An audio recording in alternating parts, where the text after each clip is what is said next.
Right, Muri Zimbabwe, thank you for tuning in paBombshell Television. Musho my latest musho zvinopisa zvega zvega. Pane nyaya ndayanayo.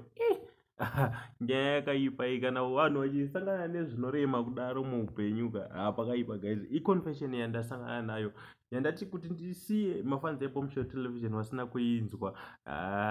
Panenge pakaipa. So ndisandaitaura zvangu sandapinda munyaya yanhasi. Don't forget to subscribe kana uri munyowani. And kana uri one of 9,000 masubscribers atanawo.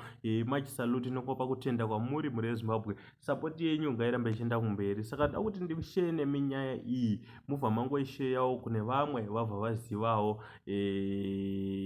Kazhinji panokonfesa mwe munhu ichenjedzo kune vamwewo vanhu vanenge vachifunga kuti vari mumasituations akadaro. Ende kana une mamwewo masituations auinawo unongotikandira, unogona kungodudza kuti Bombshell ndine yandiinayo yandoda sei ndada kusendera kana mucomment section, then ndokupa nhamba woita se kana kutora nhamba padescription yechannel. Alright, tisikanyanya kupedza nguva. Hanzi Tane Vana 3 Nemukadzi Wangu Asi Dr. Akati Handizvare Ndikurwadziwa. Nyaya yacho da kuiwerenga yakamira so. Hi Bombshell Television, nyaya yangu yakamira yakadai. Hide my name.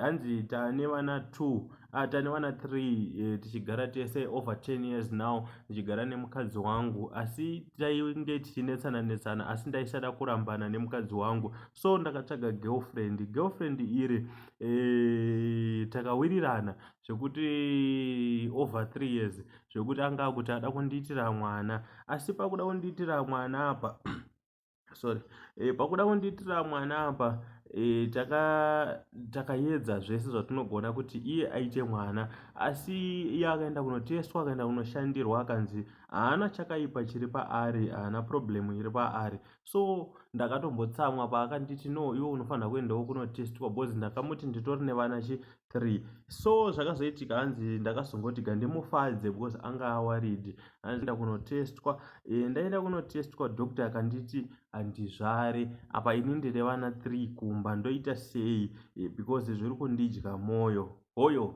nyaya iyo mainzwa.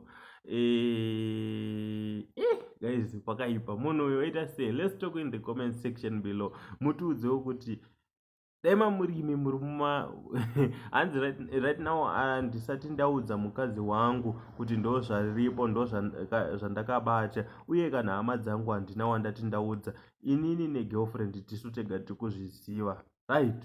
Apo kapo achiita, but I find out something chakadaro. Guys, let's talk in the comment section, tibatsire kumwe wedu. Thanks.